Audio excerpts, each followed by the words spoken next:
Hi everyone, welcome backs to another video. And आज के इस वीडियो में हम इनकम्पैटिबिलिटीज़ का जो एक नंबर क्वेश्चन है उसको एक्सप्लेनेशन करेंगे। ठीक है, तो example for incompatibility due to the reaction. Question क्या है? SIHFW फार्मासिस्ट 2016 में ये क्वेश्चन पूछा गया है। Example for incompatibility due to the reaction. Example for incompatibility due to the reaction: potassium iodide, atropine acetylcholine, NaCl plus KCl, resinous tincture and water.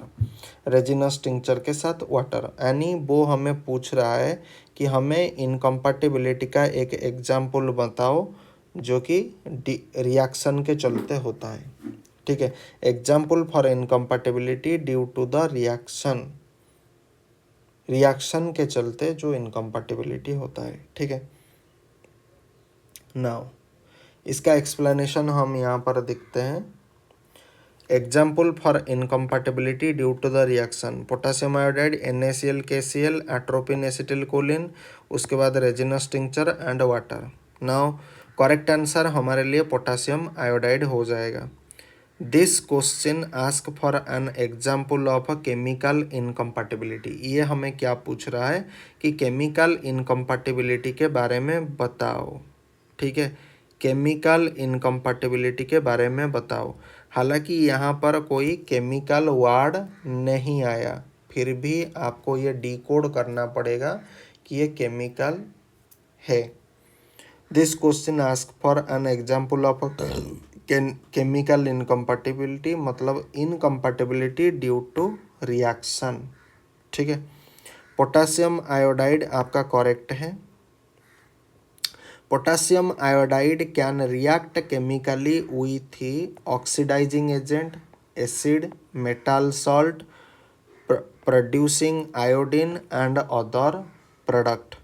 तो potassium iodide ये होता है पोटेशियम आयोडाइड, क्लोरीन के साथ ये रिएक्शन करेगा तो 2KCl potassium chloride आ जाएगा प्लस आपका आयोडीन आ जाएगा। Since a chemical reaction occur a new substance are formed, it is a chemical incompatibility. NaCl KCl क्यों इनकरेक्ट होगा? क्योंकि both are soluble salt. NaCl and KCl both are soluble salt. They do not react chemically, ये chemically कभी react नहीं करते हैं। No precipitate is formed, precipitate भी form नहीं होता है। नो थेराप्यूटिक एंटागोनिज्म अकर, कोई थेराप्यूटिक एंटागोनिज्म नहीं भी होता है। Therefore it is a compatible mixture. Atropine acetylcholine ये इनकरेक्ट क्यों है? This drug have opposite pharmacological action. Acetylcholine stimulate parasympathetic receptor, ठीक है, and atropine block those receptor, atropine उस रिसेप्टर को ब्लॉक करता है। तो they have opposite pharmacological action. This is a therapeutic incompatibility, not chemical incompatibility. ये therapeutic incompatibility के category में आएगा। कीवर्ड क्या होता है? अपोजिट ड्रग एक्शन जब भी देखोगे तो थेराप्यूटिक इनकम्पैटिबिलिटी करोगे। रेजिनस टिंचर के साथ वाटर अगर रिएक्शन करेगा तो क्या होगा? इनकरेक्ट होगा, क्योंकि when water is added to resinous tincture resin becomes insoluble. Resin क्या होता है? इनसॉल्युबल होता है वाटर में, तो रेजिन क्या हो जाएगा? प्रेसिपिटेट आउट हो जाएगा। नो केमिकल रिएक्शन होगा। अगर हम इसे केमिकल रिएक्शन करना भी चाहेंगे तो ये केमिकल रिएक्शन नहीं होगा। This is a physical incompatibility, क्योंकि प्रेसिपिटेशन हुआ। ठीक है, तो कैसे याद रखोगे? Potassium iodide chemical incompatibility, NaCl KCl ये कंपैटिबल हो जाएगा। एट्रोपिन एसिटिलकोलिन थेराप्यूटिक इनकम्पैटिबिलिटी हो जाएगा। रेजिनस टिंचर एंड वाटर ये फिजिकल इनकम्पैटिबिलिटी आ जाएगा। तो एग्जाम में याद रखने का तरीका क्या है? अगर मान लीजिए ऐसी इस टाइप के क्वेश्चन आएगा तो जहाँ पर रिएक्शन वर्ड देखोगे या न्यू सब्सटेंस अगर कोई फॉर्मेशन हो रहा है तो वो केमिकल इनकम्पैटिबिलिटी हो जाएगा। प्रेसिपिटेशन हुआ या फिर इमिसिबिलिटी हुआ तो ये फिजिकल इनकम्पैटिबिलिटी। कहीं पर अगर आपको इमिसिबिलिटी वर्ड दिख रहा है या प्रेसिपिटेशन मतलब यहाँ पर तो आपको प्रेसिपिटेशन डायरेक्ट नहीं मिलेगा, यहाँ पर कहीं पर आपको प्रेसिपिटेशन मिला है क्या, तो आप डिकोड करोगे। जैसे हमने इस तरीके से डिकोड किया पोटेशियम आयोडाइड को, NaCl KCl को, एट्रोपिन एसिटिलकोलिन को। तो ये डिकोड करने के बाद अगर इमिसिबिलिटी टर्म आ रहा है या फिर प्रेसिपिटेशन टर्म आ रहा है तो ये फिजिकल इनकम्पैटिबिलिटी कहा जाएगा। अपोजिट ड्रग एक्शन अगर आएगा तो थेराप्यूटिक इनकम्पैटिबिलिटी कहा जाएगा। This is why potassium iodide is the only correct answer. क्योंकि यहाँ पर देखो, फिर से देख लेते हैं, रेजिनस टिंचर के साथ अगर हम वाटर को अगर ऐड करेंगे, when water is added to resinous tincture resins become insoluble. Resinous tincture जो होता है वो वाटर में सॉल्युबल नहीं होगा। सॉल्युबल नहीं होने के कारण रेजिन क्या होगा, प्रेसिपिटेट आउट हो जाएगा। एंड मैंने क्या बताया था कि प्रेसिपिटेट वर्ड जहाँ पर दिखेगा तो ये फिजिकल इनकम्पैटिबिलिटी। तो यहाँ पर तो कोई हमें रिएक्शन नहीं आ रहा है, कोई रिएक्शन आ रहा है, कोई न्यू प्रोडक्ट फॉर्म हो रहा है, कुछ नहीं। एट्रोपिन एसिटिलकोलिन अगर हम देखेंगे, these drug have opposite pharmacological action. कैसे? एसिटिलकोलिन स्टिमुलेट कर देता है पारासिम्पैथेटिक रिसेप्टर को and atropine block those parasympathetic receptor.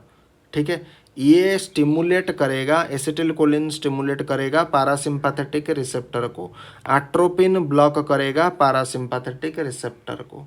ये स्टिमुलेट करेगा, ये ब्लॉक करेगा। तो अपोजिट एक्शन होने के चलते ये क्या हो जाएगा, केमिकल इनकम्पैटिबिलिटी कभी नहीं होगा, ये थेराप्यूटिक इनकम्पैटिबिलिटी हो जाएगा।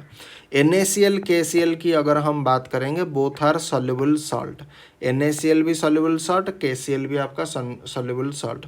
सो they do not react chemically, ये केमिकली कभी रिएक्ट नहीं करते हैं।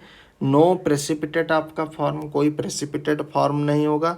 No therapeutic antagonism occur, therapeutic antagonism भी अकर नहीं होगा। Therefore it is a compatible mixture, ये कंपैटिबल मिक्सचर होता है। ठीक है, एंड उसके बाद अगर पोटेशियम आयोडाइड देखेगा, potassium iodide can react chemically with oxidising agent, acid, उसके बाद metal salt producing iodine and other component.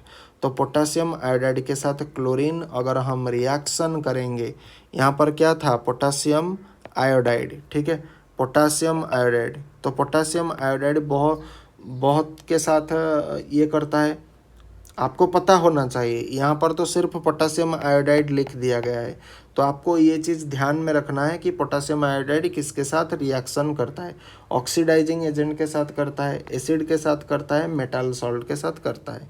तो हमने यहाँ पर क्लोरीन लिया है।